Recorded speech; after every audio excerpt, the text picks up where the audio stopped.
So what's up, guys? Welcome to the WeddingPros podcast. My name is Jared Haskell, here with my co-host, Mr. Jason McCutcheon. How you doing today? Good, man. How about you? This rainy day. It looks better on camera, though. It does. It definitely is a better look. I have a feeling, like, my personal opinion on winter, cold weather is I have a general favorable opinion of it. Well, you're a New Englander. Yeah, for sure. So something's wrong with you. Well, and I'm also Norwegian. So. But I appreciate the cold weather. I appreciate, like, seasons changing. I just don't have a big issue with it. It doesn't bother me. The summertime, I tend to sweat a lot, especially at weddings. I have, like, a problem. My wife always reminds me of it. Mm-hmm. And so the winter is a little bit more comfortable for me when Me you too. can just wear a nice sweater. And, yeah, I dig it a lot, actually. So. Yeah, me too. I just like that. No, I don't have to do anything. It's darker sooner. I feel less bad about sitting around my house. I don't like the darkness, to be honest. Back when I was big into playing video games, I would feel less guilty about starting video games at 5 than starting video games before the sun went down. That is true. That is definitely true. That's definitely a plus. And there's a lot of video games that you played this off season. So if you're big into drinking, maybe you feel better about starting at 5 in the wintertime than you do in the summertime. Totally. There's definitely more time. No, so I just have a general favorable opinion. So when I look at it, I'm like, hey, life's moving, seasons are changing. Yep. So one of the things about season changing, as we're New Englanders, but I think this is true nationally, like January, February, probably December too. So that from like December to February, that's booking season for the most part. Maybe your market's different if you're watching this, but I think in most markets, you're talking booking season and kind of the wedding season's kind of winding down, especially in places that have cold weather seasons. And so we're kind of heading into that time of year where we're wrapping up our edits, hopefully, guys. And whether you're a photographer, a videographer, even a wedding planner, like you're kind of winding down on weddings and you're getting into marketing, sales, consultations. So we figured let's do a podcast today talking about really specifically consultations and, that kind of topic. Sales is it's a multi-headed monster. You have marketing. I don't know if technically that's correct, but you have marketing, you have the actual act of selling to somebody and trying to upsell in the process. But yeah, I think sales is definitely something that we've always just done really well because I think we're both kind of like people. And so trying to understand the best, and it's just something that in addition to being, a decent creative, I think that we've always had a lot of success in, and just it's come naturally. Like I worked in a call center for a full year. You are a teacher, so you are very communicative. So I think just communication and talking to people just comes naturally, probably to both of us. But for you at home, it might not be something that you're super comfortable with. So I think what we'd like to do is talk about a couple different types of sales, a couple different approaches to sales, no matter what you're comfortable with, because I think certain people, they have to grow in certain areas. But I think it's important that you find something that works for you and your own sales structure. So we want to go kind of over what are the mistakes I think that people make. But before we get into that, why don't we just sales, I think, in your consultations, specifically your consultations, that's really what we're dealing with today is you're talking to a client. We're not talking about your marketing collateral. We're not talking about that stuff. When you are marketing to a client or via a consultation, and you're having a conversation with them, it really starts with understanding what you want to sell and how much you need to sell it for to make money. At Vision Quest, I went to a class by Ray Roman. And Ray, if you don't know, is kind of one of the godfathers of wedding films, specifically. Godfather. Yeah. He's like literally like just pretty much created that in a lot of ways, the luxury wedding film market. And he created money. Yeah. I mean, it seems like he creates money. And when he went over his average, like he had talked about a concept I think is really important. We talk about it, but I liked how he said it. He said, you need to find your happy price, which is, this is the bare minimum that I'm willing to work for. And maybe his is willing. I think for a lot of us, it should be able. Totally. Yep. Like, he's up in a luxury market, so he can make certain choices that maybe me and you can't make. Like, his bare minimum was something like $9,800. That's probably not you. It's definitely not me.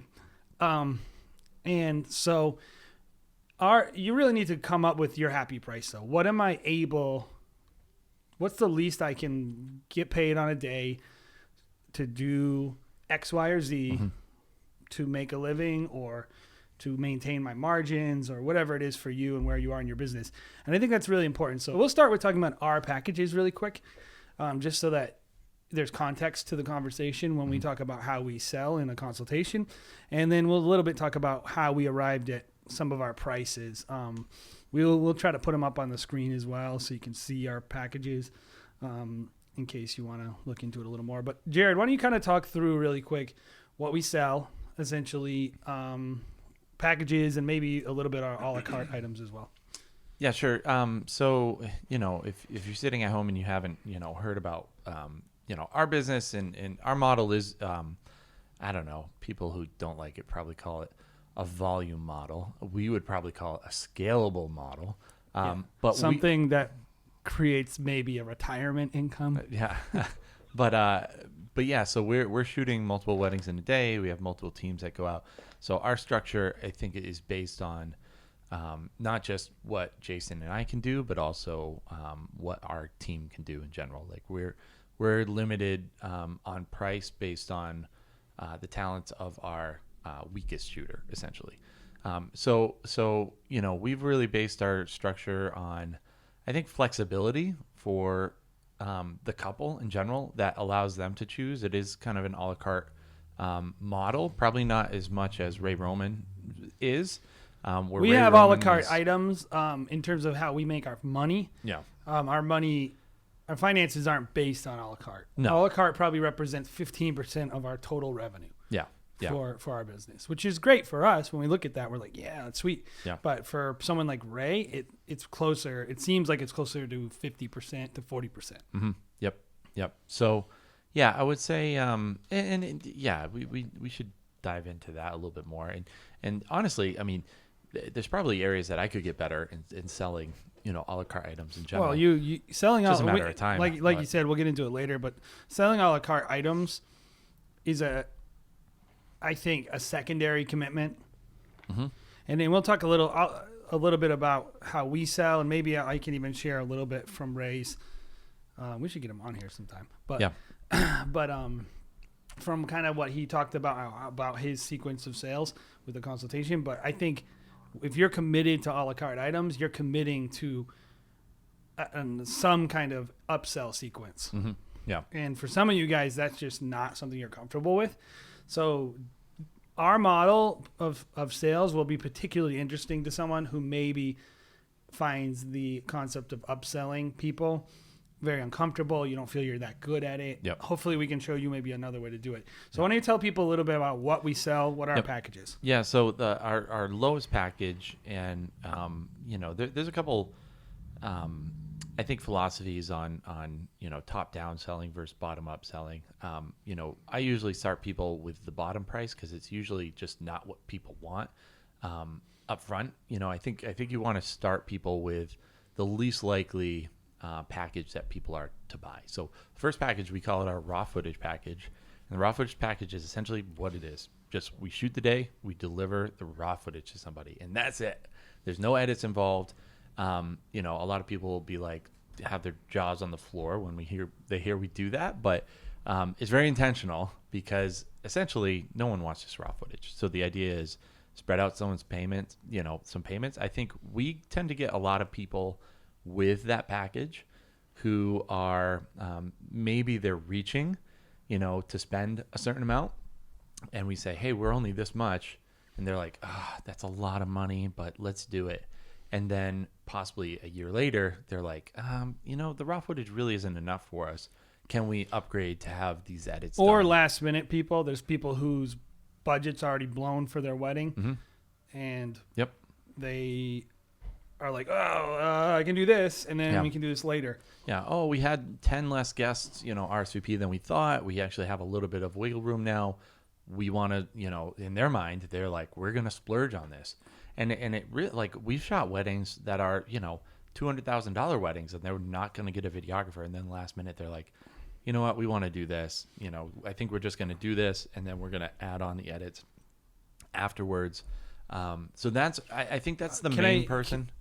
What percentage of our couples that get raw footage do you think end up buying edits? I would probably say around 80%.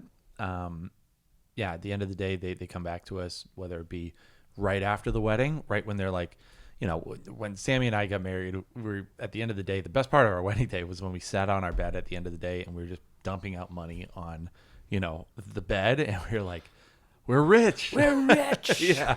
We have like all this money. And I tell people about that on the consult, by the way. I'm like, because I want them to think about me when they're sitting on their bed dumping out money. I want them to think about me on their wedding night. But it's kind of true. I want them to think about video editing. So some people order then, and then some people wait full year, and they're like, hey, for our 1 year anniversary, we want to spend on it. So we're kind of hopefully swallowing up what we're trying to do is those last minute people. Yeah, by having a raw footage package, we really want to create higher margin sales for us, money in the off season for us, and options for our clients. Yeah. We also want to create the perception on the front end that we're more accessible. Because our average price in a sale for us is about $3,900, I think. Maybe it's more this year when I'll do the numbers. But at one point, it was like 38, 39. That's how much couples actually spend on average. But when they come in and they see 1,900-ish, they go, oh, maybe I can afford this. And you become more of an option for people in different situations. So we wanted to add that. So what's our next package? Next package is the recap package. And what that is we still are delivering all the raw footage as a part of that package. It's a big selling point. And then also it's one shooter plus an assistant. Same thing as the raw footage package. I didn't mention that. When we send our guys out, it's one lead shooter plus an assistant. But then, and then they're also going to be receiving a 5 to 7 minute video edit. Couple different songs, and that's your summary highlight film, whatever you want to call it. It's a recap edit, a highlight edit. It's not like a teaser. It's like a kind of a journey through the day. The thing that everyone wants and everyone makes. That's what it is. And then the last package is called our love story package. Man, I wish there was cooler names for these, by the way. I just have been thinking about it forever, but yeah, the love story. Not one of the business problems I'm particularly that interested in solving. The love story package is going to be pretty much the all-inclusive package. Instead of one shooter and assistant, it's 2 shooters. Then we're also going to include the recap video. We do an Instagram highlight video, 30 to 60 seconds. Extra camera angle throughout the day. Yeah, so having a second videographer allows you to have coverage. Another, pretty much record 3 different camera angles as opposed to only 2. And that's something we can dive into a little bit as well, and why we do that, because some people will be like, you only record 2 angles. But yes, we do. Two videographers, recap video, Instagram trailer, 30 to 60 seconds. And then we also do what we call linear edits, which I haven't really heard of anyone else calling them linear edits, but that's just the best way I can describe them, which is essentially full versions of the ceremony, full version of the toasts and all the dances and cake cutting. All those are split into different videos as opposed to one long doc edit, because honestly, if you do doc edits, great. I hate them. I just haven't ever seen one that I've really been impressed by and liked. I think they're a lot of work too. Yeah. It's like figuring out how to make all these different elements flow together in a nice way. Yeah.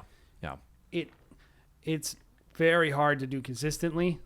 Yeah. I've seen one guy do a really decent job at one, because I asked, I think on one of the forums, I was like, can people share these with me? Because like honestly, I haven't seen. And one of the guys that posted, I was like, that is a good one, but I feel like it would be hard to do every single time. Yeah, it's like kind of up to the day, right? Yeah. If the day is good Yep. and there's a lot of good elements and it has good momentum, Yep. great. But you could literally shoot a day that's like smoke and mirrors. Like it actually is a really crappy day. Yep. And you made it look good in a recap edit. Yes, exactly. And that's our thing. For those that don't understand what we're trying to make, we want to make something that's incredibly consistent.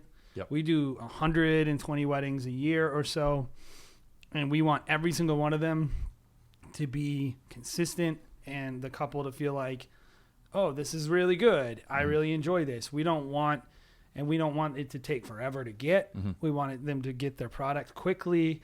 And so we've kind of created a formula to how we edit and what we deliver. Yep.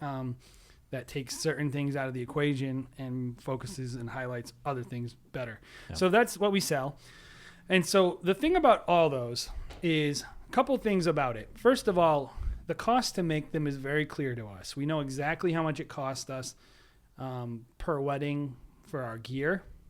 The gear is rated over the course of years, by the way. So like if I go like, oh, I'm shooting on these cameras plus this, I'm spending $400 a wedding on gear, $300 a wedding on gear, whatever it is. We also know the cost for editing, and we know the cost for marketing, and we factor in the cost for our utilities and all this, and we factor in the cost for our employees and the contractors. Yep. And so we know how much we need to sell the wedding for to make the margins that we want to make. And if you are not like, that might seem like a lot of math, but I'm telling you, it will free you up, because a lot of people think they need to charge a certain amount of money for weddings and they're having a hard time selling them. And it's really ego driven. Yeah. They want to be a $6,000 wedding videographer, and they would rather do like 8 weddings a year. And that the profit on that is really, that's Ray Roman's happy. That should be your happy price, right? Like the profit, not just like, here's the number that I feel good about myself about. Yes. It's like, how much am I willing to work for? Because that's the profit number. So 31 Films, Aaron Tharp did a really good talk on just a lot of stuff. But I think the thing that most people got out of it that, we've always done, or at least tried to do, and I think a lot of other people maybe have never done with their wedding films, is when they think about their consultations, they don't have that number in their head of their margins. Yeah. But when you hear like the best of the best in our industry talk about it, a lot of them are like, I know I need to make this, and this is gravy, and this is bonus, and here's my margins, here's my numbers. So at the front of your consultation, this might, it seems like we're kind of talking about something unrelated to consultations, but we're not. We're talking about the thing that lets us sell with freedom, and with low pressure, because we're like, I know what I need to make.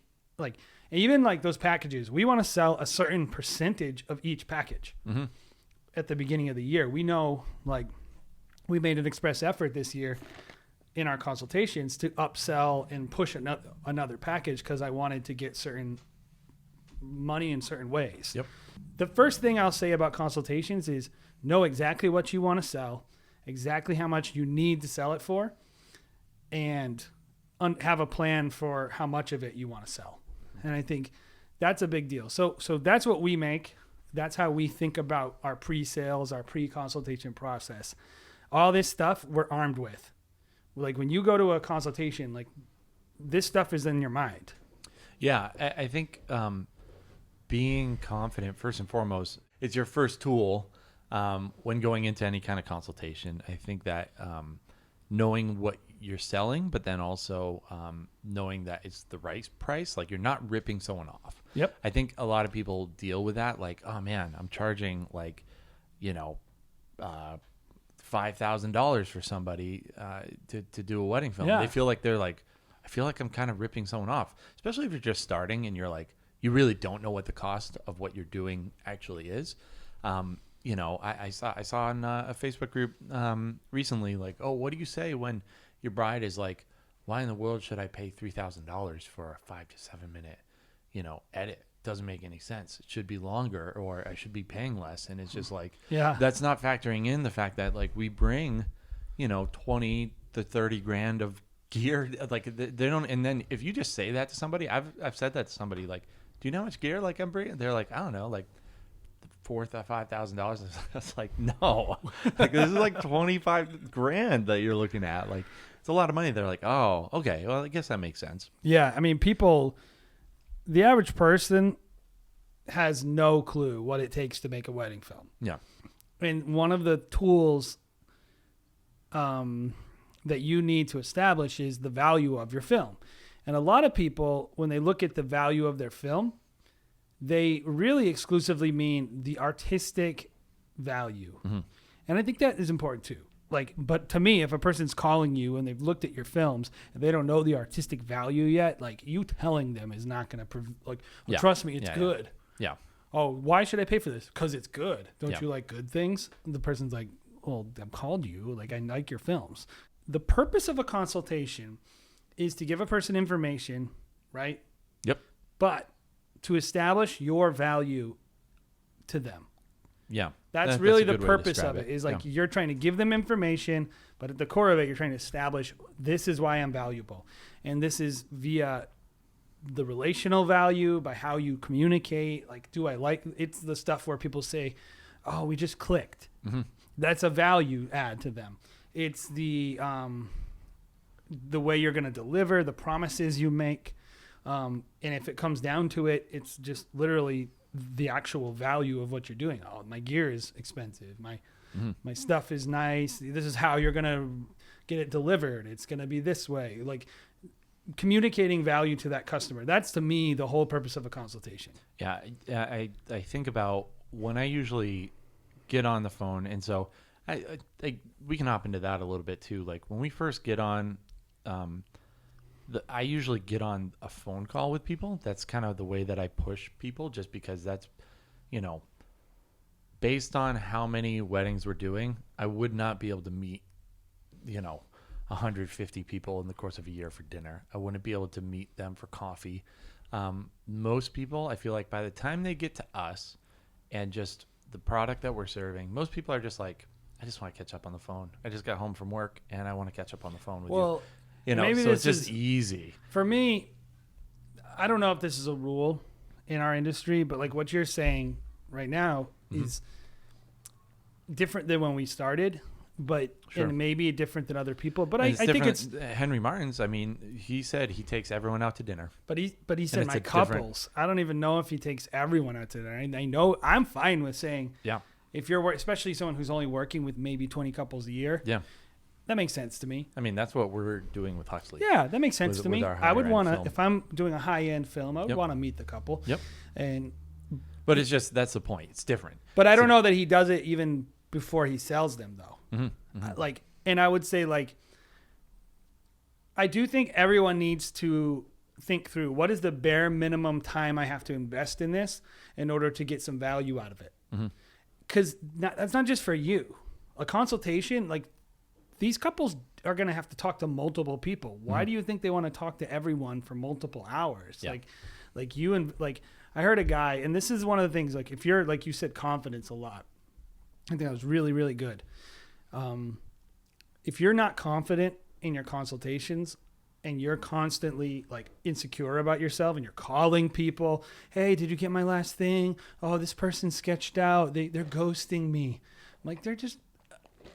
we don't even... Ghosting me is a dirty word to me. I forget about people. Yeah, man. You should have so many leads. If I talk to somebody and I'm like, hey, here's our stuff. Let me know what package you want to go with. If they don't get back to me for 2 weeks, I forget about them. Because I just am like, oh, someone will book the day 3 or 4 times. Thank you, next. Someone, yeah. If they're not interested, someone else will gladly take the day. But that's confidence based on experience and just seeing what happens year after year. You shouldn't want to, though, be spending all this time harassing someone and chasing them. You should be trying to figure out and fine tune your business to invest as little possible of your time, because that's what you're actually paid for. You're paid for your time. Yep. As little of your time in a consultation to produce the value that you need for the couple. That couple should know you're valuable based on a phone call. They shouldn't need like 18 texts and 5 emails and 2 coffee dates to determine if you're valuable to them. Yep. And I would say, if you're just starting out, I do think there's a difference between looking desperate, and then there's a difference in the people that use it to a sales advantage. Totally. Like if I was just starting out, I would be like, oh yeah, the good thing about us is we are just starting out. I think being honest with people is super valuable, because if you're faking it till you make it is great to a certain extent, but I think being honest with people, you're going to win a lot of battles with that person. If you're like, hey, look, we're relatively new. That's why our pricing is lower than other people. That's a value add for you. Like, we are just starting out.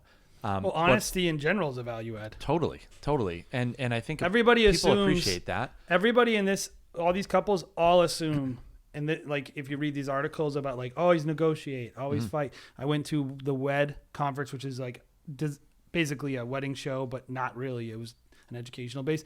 All the brides were asking about like negotiating prices, because they're all taught that you're given a fake price up front. That's what brides are taught by magazines and all these things, that like the first price you get from a person is not, basically they're coming into your consultation not trusting you, and everything you can do to show them that you are trustworthy and everything.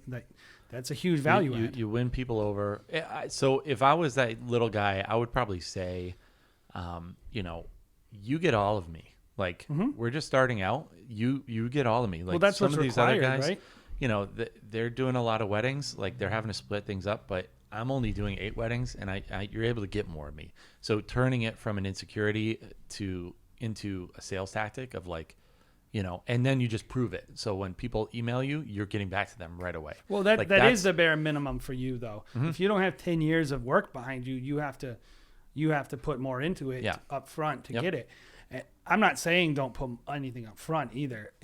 I'm saying figure out what that is. I'm just saying, like, putting time in that is a waste of time is always bad, whether it be in the edit bay or in sales. So let's talk about some different models of sales. So that's what we sell. Yep. We sell these finite packages, and we're very confident. We know the leads we're going to get. We've been doing it a long time. So the way we sell might look a little different, but I do think there's stuff you can learn from. So the way I see it, there's basically 3 main ways people sell wedding films and wedding photography too. I think there's maybe some different wrinkles on each side, but I think there's basically package-based sales, which are pretty much like, here are our prices. Even if you don't publish them, by the way, you can still sell the same way. Like, it's not about what you put on your website. It's about what you're trying to sell to the couple and the way you present the information to them. So there's like package-based sales. I would consider us to be package-based. We do have ala-carte items. It doesn't mean you don't have ala-carte items. It doesn't mean you don't have upsells, but it means like... Or you can't have a hybrid of, multiple. Sure. But in general, most of your revenue is going to come from your base packages. And that's what you're really trying to get a person to do, is commit to a package. And then there's people who are really, their sales are in the revenue really is what we're talking about. Their consultation is really targeted at generating a ton of a la carte revenue. For instance, I would say Ray Roman, that's how I would consider it. He's making a lot of his money on those upsells. And he's created an entire consultation process designed to get a person to that upsell time.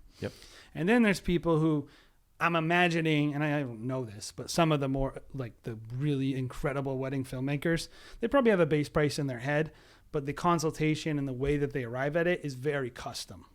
There's people who are like, tell me about your wedding film, tell me where you're going to go, tell me this, tell me that. You know what we could do? We could go on a drive and do this or this. And they're kind of, and then they're basically arriving at a price either based on an hourly evaluation or all these different things.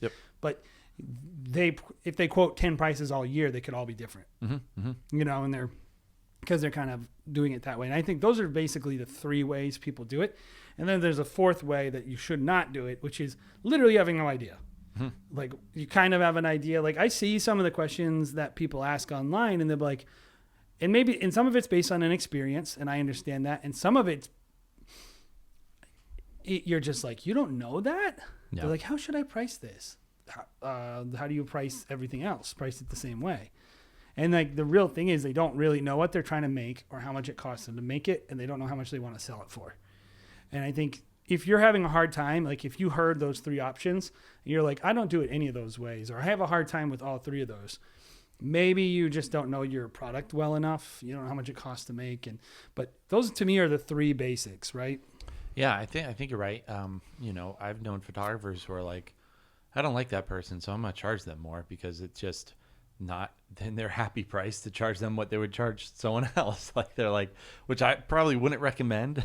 I know people who said like, oh, like I had to drive to 3 locations on the same day, so they charge the person more. Yeah. And I'm like, that doesn't make any sense to me. Charge them maybe a little travel money, but it's not like it cost you more to make that wedding. It cost him mentally. Jay. Yes. Yeah.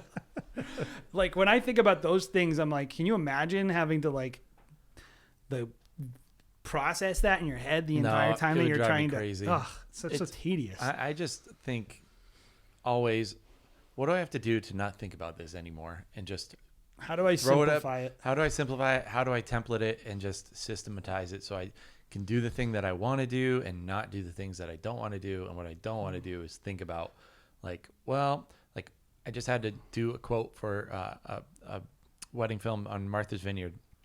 And I sent the wedding planner and the couple, I was like, hey, you're going to be there for I'd like to be there for 2 days. We'll get there the day before. You're going to have most hotels require 2-night minimum stay. So I just sent them this like generic, like, this is what's easiest. Boom. And then they come back and they're like, well, these certain hotels only have a 1-night minimum requirement. Could we save $400 or whatever? Could we save like $100? And so I started doing research and I'm like, this is exactly what I don't like. I almost considered like not working with them just because I was like, I don't want to do this. Like, I don't. Well, and it's like, and then I did all the research and it was like those hotels that they gave me were actually 2-night minimum stays, and it helps to not be thirsty and it helps to not be insecure.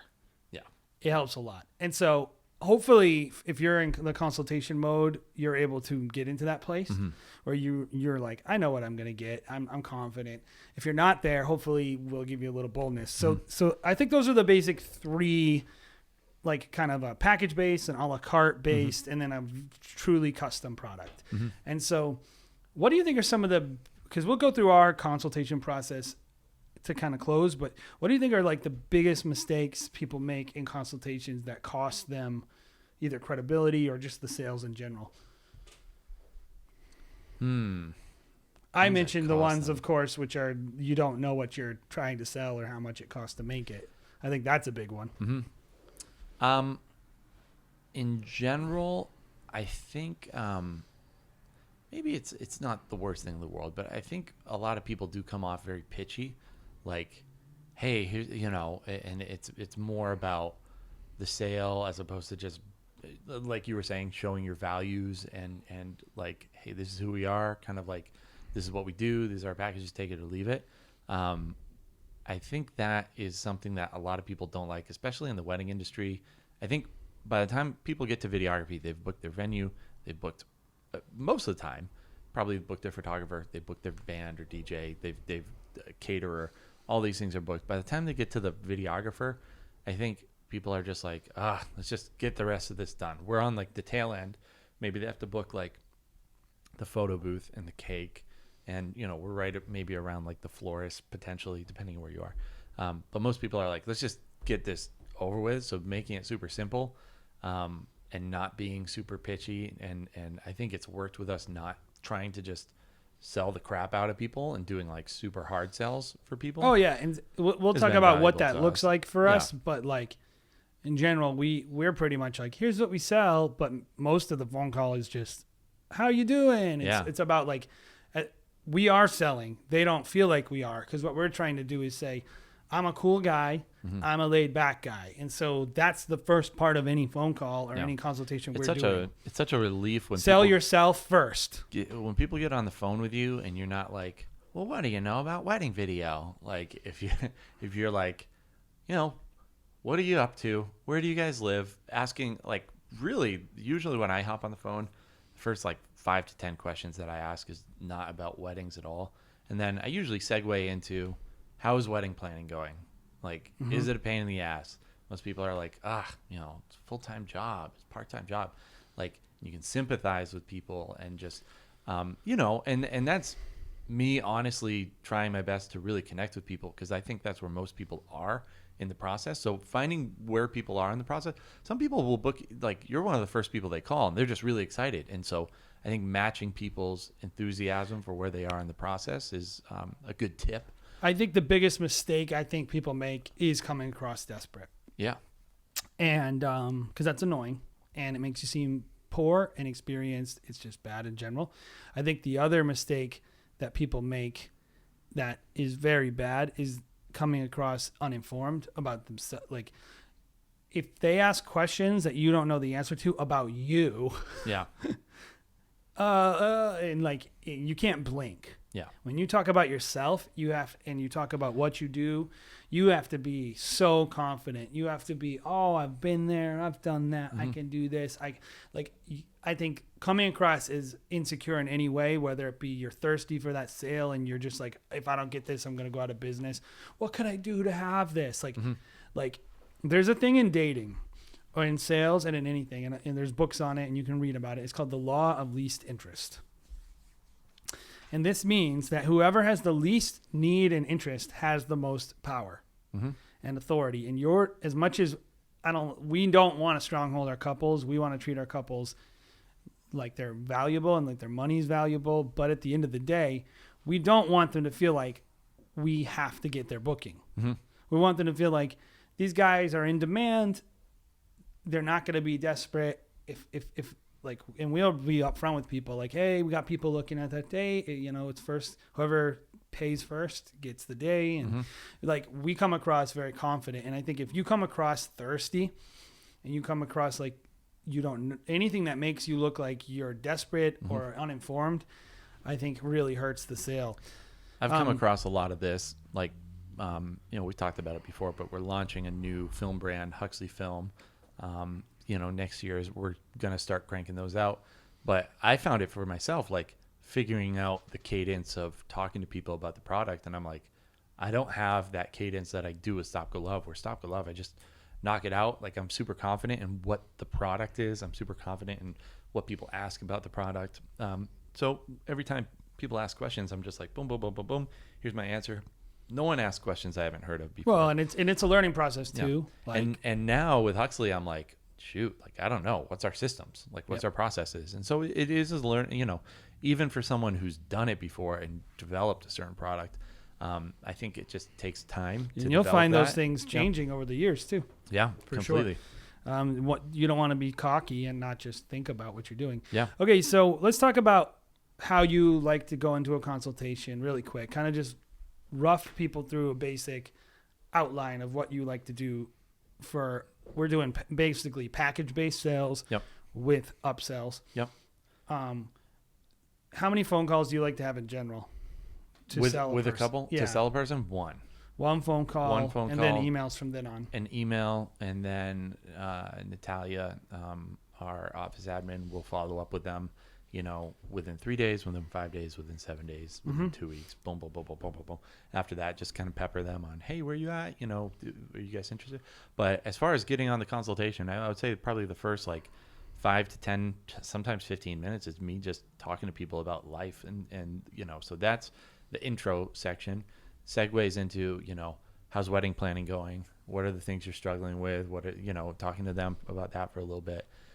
Definitely, if there are vendors that we know working with them, we want to establish the value. We know these people. We're good friends. That will probably happen pretty early in the phone call. That segues into I usually ask who's your photographer, who's your plan, those kind of questions. Trust building, and then it segues into we see the photographer as the director of the day, someone that we want to we see this.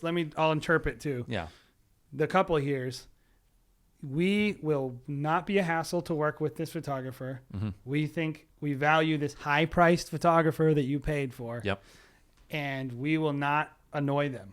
Yeah. And we get hired and referred by 40 photographers a year. So just, yeah, that's where we're at. So yeah, this is a little bit about us, the way that we like to work. This is our shooting approach. We talked to Rich a couple weeks ago, and that's kind of, I think, where Rich would say, I need this time to be able to work with you. This is how I work. This is my flow.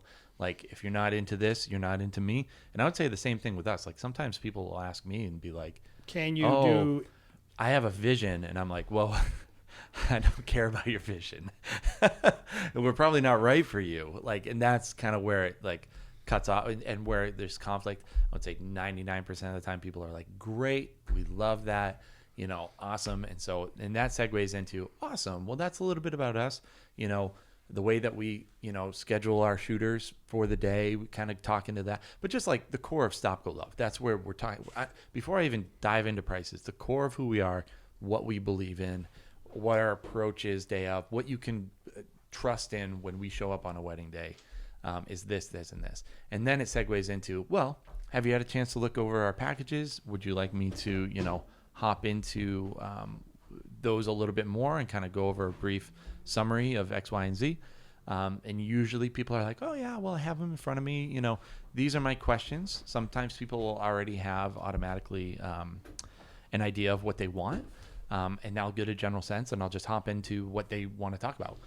Other times people want a full scale, like, what are all your packages? So I'll walk them through the raw footage, the recap, the love story, and then our ala-carte menus as well. So boom, boom, boom, boom. Basically, this is our opinion of a consultation.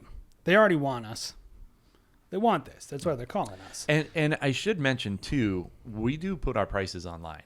Yes. We put our prices online, and usually by the time someone's catching up with us, they know what my costs are. Yep. And we also have every example, like long form examples of every single video. Mm-hmm. So if a person type of product, not every video, but every type of video. Yep. So a person is able to become fully educated on everything they're getting within a context of a package. Now they will have questions still, but in general, we do our very best to give them an opportunity to be super educated ahead of time. So the person we're talking to is not just in the dark, and that's intentional. Like, we're not in any way wanting people to show up blind, because we want that consultation to be smooth, because we want most of the time to be spent selling ourselves. And so I would say another mistake people make is they don't spend enough time in consultations selling themselves. They spend time selling their product. The couple is probably already okay with your product if they're willing to talk to you. What they want to know is, do they like you? Yeah. Do they trust you, and not just you, but the brand? And do they want to work with your process? Yep. I think, and so we spend more time selling the relationship and the process and what we're going to get than explaining what video they're going to get. And that's how we do it. So I think that's a pretty good overview. Yeah.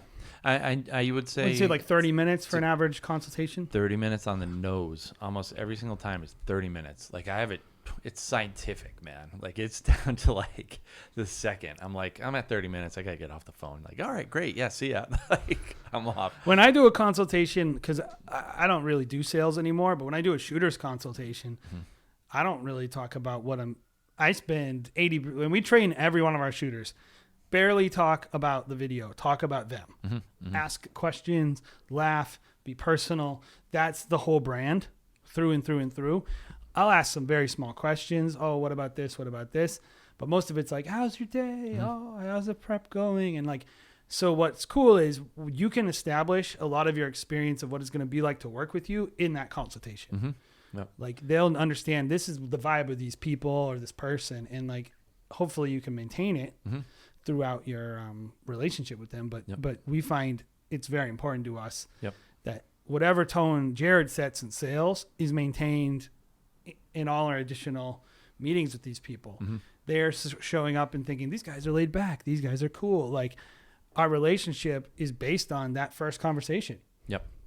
Yeah. There's a, there's a book called How to Sell More Weddings and Events, put out by, I think his first name is Ari.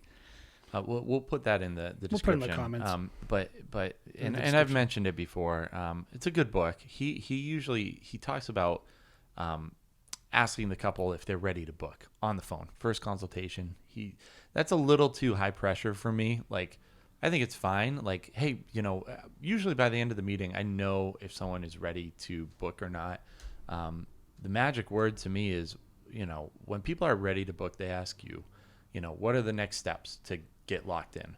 That's when I know someone wants to book me right now. And I usually go right into, would you want me to send you an agreement right now? No matter what your consultation, what your model is, you have to tell them what the next step is. For us, hopefully, it's either, well, let me know if you're ready to book, email me or whatever, right? Or, hey, so I'd be glad to send an agreement, some kind of next step. We don't just say like, well, hopefully you like that, bye. Yeah. Like, there's they know clearly what to do next. I think that's important. Why don't we talk a little bit about people who spend a lot of time on a la carte and how we sell a la carte? And really quick, it's like I said, it's not a big thing for us. We don't sell a ton of it. We do, but it's not like a huge part of our consultation process. We do explain it, but I do know other people who literally, like Ray does it different than us. It seemed like when he was talking, like he doesn't even talk to the couples for the first, he sends his price right away. And then the conversation happens around the a la cartes. Mm-hmm.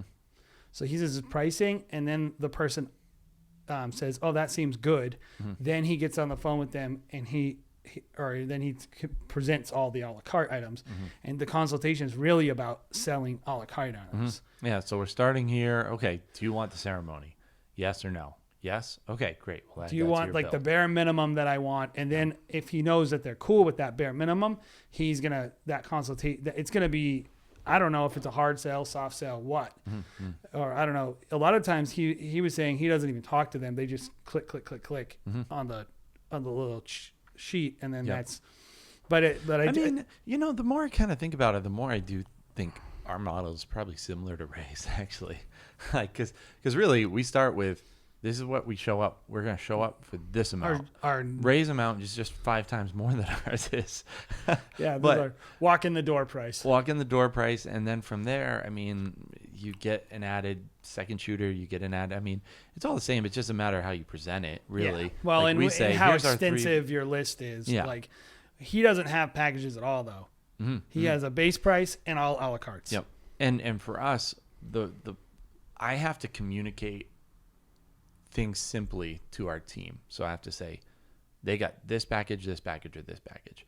Me telling my team, okay, we're going to cover and we're going to do these 8 a la carte items where you really break down every individual edit. That's harder for me to keep up with and for our team to keep up with, because they're like, oh, shoot, we did the 7 of the 8 things. Let's talk about a la carte really quick. So a la carte could be like a same day edit, mm-hmm. like a USB stick, and Instagram edit, a ceremony edit, a toast, a dance. It's all of that. It's stuff. like drone coverage. Yep. So the a la cartes we sell are drone coverage. We sell a lot of that. We sell second shooters as an a la carte, and then we sell additional edits for people who don't get our highest package. Mm-hmm. Those are pretty much our biggest a la cartes. There are probably some other little things that we have, but we sell a lot of drone. Yep. And we sell a lot of second shooters, but usually those are wrapped into the bigger package. Mm-hmm. So we don't really sell those a lot as a la cartes, maybe sometimes, but we sell a lot of it in the actual package that it's included in. Our biggest a la carte is probably aerial coverage, right? Actually, I probably would say it's a second shooter. Really? We sell more second shooter than drone? Yep. Yeah, that's the thing that I would say a lot of people struggle with, because they want a second videographer to be with the guys getting ready. So they're like, oh yeah, I typically tell people, and that's one important thing that in this whole consultation that we really didn't talk about, but was just being clear about what you're going to be delivering, mm-hmm. And where you're going to physically be. Setting the client's expectations so that they know exactly where you're going to be, and if they have questions, it sticks out in their mind, and they ask the question, and you're able to answer it right there. So like, hey, telling people, hey, when we only have one shooter, they're probably only going to be able to cover the bride, and they're already thinking, I'm missing out. I'm missing out on having the groom covered.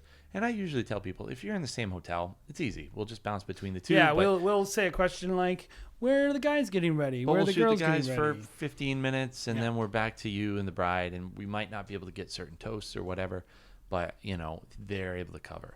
If you guys are getting ready in two separate locations, forget about it. Like the lead videographer, we're not even gonna, because it's gonna take away from you. It's just increased risk. It's not worth it. If you want that, get a second shooter. So yeah, I think a lot of brides are like, oh, I do want that. And even if the groom doesn't want it, the bride wants it. So, So let's just make it really simple. Yep. Whether you're selling a la carte, and that's really what you want to make your money on, or you have some packages that are a little simpler, or you're very custom. Here's what I think everyone has to do. You have to be very clear who you are and why that matters and why that's valuable, what you're going to give them. What is my deliverable? That has to be very clear, what you're giving them. And then I think the other one, that if you can get this across in a consultation, it's a big win, which is what am I going to do when you work with me? Like, what is my process? Where am I going to physically be? How many people are going to be there? What is it going to be like to be around me that day? What's my footprint? Yeah. Yeah, what's my footprint? How many people do I bring? How noisy is it going to be? How much am I going to ask you to do? Am I going to ask you to act? Am I going to ask you to just react? That's like, some people think that's the same as what am I like? No. Yeah. I don't think that's the same, because we know that for sure, because you might not be shooting their wedding. A lot of cases I'm not. Yeah. So we know, but we do know that if Dominique or Caleb goes, whether or not they're going to act exactly like you, they're going to do what you tell them to do. Yep. So like, they're going to fit within our mold of what it is to be a Stopgolove shooter. And so like, I feel like who you are, and that could be your brand or you personally, depending on who you are, what you're going to give someone, and by when, and then what you're going to do. If you can communicate all three of those things, you've done a good job in your consultation. Now, maybe what you do sucks, or it's not going to work in the market, and like people don't bite. But if you feel like you're communicating those things, I think you could safely say, I'm doing a good consultation, I'm doing a good job. And then you can start learning from it. Like, oh, people don't like this price, or they don't want me to do that, or, whatever it is. But right. That seems like that. Those are the three things I think a person needs to get across in a consultation. Yep. Yeah. I think at the end of the consultation, the thing I want someone to think of is, I like this person and this is a really great value. Like those are the two things I really want them to walk away with. Hopefully I've communicated those things that you mentioned, but those are the two things. Like, oh, this is actually a really good deal. And even though it is more than I was thinking, it's actually a good deal. It's actually a really good deal. It's valuable. I really like people knowing that we're flexible. That I'm not, and this is the thing, is I'm actually not very flexible on what the product is, but I'm flexible on everything else surrounding it. Oh, you want to pay 4 equal payments as opposed to only 2? Great. Whatever it takes to lock you in. The simple things, I'm flexible about, not the price, but I'm flexible on when you pay for certain things. So that just works within our system, because people are going to reach out to me in January and I'm going to do edits when I have no work to do. So, well, this might be a weird rabbit trail, but like what I always think about too is, how can I differentiate myself? How do I compete on the market? And like, I know we're not supposed to compete because community over competition. Oh yeah. But I like to say competition, because I'm, a capitalist, is what produced evil. I mean, it's what produces innovation and great products, and competition is good for consumers. Yeah. So for me, I'm looking at going like, I still do it even after the person's bought the wedding, because I'm always thinking about, because it's my company, right? So if I maybe I didn't consult with them, but I'm shooting the wedding and I'm talking to them about their day, I'm going to say like, they'll say, when do you need to leave? And I'll say like, because I know that we're pitching this in the sales meeting. Oh, I'm flexible there. Yeah. Because I know other guys are going to be super rigid about 8 hours. And I know every time I say that, I make that guy look bad. And that's a sales, that person feels like you're more valuable. They feel like they're getting more out of you. And it doesn't really, like, what am I going to, I'm not going to leave if the dance, like if I don't have the footage I need. Yeah. And like, I'm not going to call the person up on their wedding day and say, give me $200 or more. And I know for some people, like that's a sticking point, but I'm like, it's just not worth it to me. People hire people they like and people that are like, because that's what's going to stand out to people. Like people will always be like, oh, they stayed later than they said they were going to. And oh, they did this. Like they went above and beyond. And it's like, we were there for an extra 15 minutes. Yeah. It doesn't matter to me. And I mean, especially like I do photo and video. So I see what photographers do. Photographers have to base everything on price or on hours. They base their price on hours. So they're like, well, I'm there for 6 hours, you get this many photos. I'm there for 7 hours, you get this many photos. Us as videographers, it's easy to make ourselves look better because we're like, yeah, whatever. Like, I'll be here for a little bit longer. Now, I just had a wedding planner ask me the other day. She was like, well, you're staying an hour later. There's going to be streamers on the dance floor. Can you take photos? I'm like, no. I'm not going to have our video guys. Oh, yeah, we have our limits. And we'll tell people, too, like, oh, your wedding is 3 hours away. We need to leave because we don't want to be driving at 3 a.m. Yeah. Like, but we have our excuses. It's not just like I want to get home and watch Netflix. It's no, like, there's good reasons. Oh, yeah. Like, but I'll in stay general, for I'll be as flexible as I possibly can be, Mm-hmm. and that's what I'll say to. I had a wedding this year where the whole day went off the rails. Yep. It was a nightmare, in terms of the schedule. The people were very sweet though, and I was like, I want to make them happy. I want to help them out. It just was one of those days. And afterwards, they're like, oh, thank you so much. They were so appreciative. I know I'm going to get a referral from them. They're going to be so happy that I treated them the way I would want to be treated. Yeah. And I guess at the end of the day, we always end with a little moral lesson. It's like South Park. When you know, treat people the way you want to be treated. Like if you don't like a hard sell, don't do a hard sell. If you want people to be flexible and kind, be flexible and kind, be laid back, treat people exactly the way you want to be treated. Like if you're like a type of person that struggles to be kind, just work on yourself. You'll have a better consultation. This is what I would say too about sales. And like, I tend to like be a little bit of a chameleon when I'm talking to people. Like sometimes I'll get on the phone with somebody and they want a hard sell. They're like, well, why is that valuable to me? I'm like, I'll tell you why it's valuable to you. And I can hop into that skin too. Sure. So being able to like morph a little bit according to react to your environment. Who you're talking to. Like my wife is always like, you talk so differently on the phone to different people. Like I talk to super introverted, quiet brides very often. And usually when I talk to them, I'm like, yeah, that sounds great. Like I'm soft spoken. Like what is important to you? And it just, conform to a little bit about who the person is that you're talking to. I think goes a long way. Just matching their energy is a way that you can win too, because that can be awkward sometimes when someone's like really quiet and you're really loud. Like just kind of matching them, it's a way that you can come off much more likable. But at the end of the day, I think with what you were saying, that's what reminded me of it, is treat people the way that you want to be treated. Not just I like to be treated nice, but also I like a hard sale. Okay, I can give you a hard sale. Let's go. Like, or I can give you a super soft sale and let you kind of do your thing and talk to your mom and your fiance about it. People want to be sold the way that they like to probably sell or be sold to. So match their intensity. Just communicating in a way that's respectful and respecting people is listening. Yeah. And I would say the last thing I would say about all this, consultation is really listening. It's Sure. All you're really doing is listening. And so this person's telling you things either by the way they talk or what they tell you, explicitly or implicitly. They're telling you things. And so be a good listener. Yep. Like don't go into that thing with a script that you're unwilling to waver from. Have an idea of what you want to do and tell and like sometimes we'll even say like, well, I'd like to tell you about this because I think it's valuable. But in general, like there's not a lot of those things. If the couple kind of sets the tone. And so be flexible in terms of like by being a good listener. Yeah.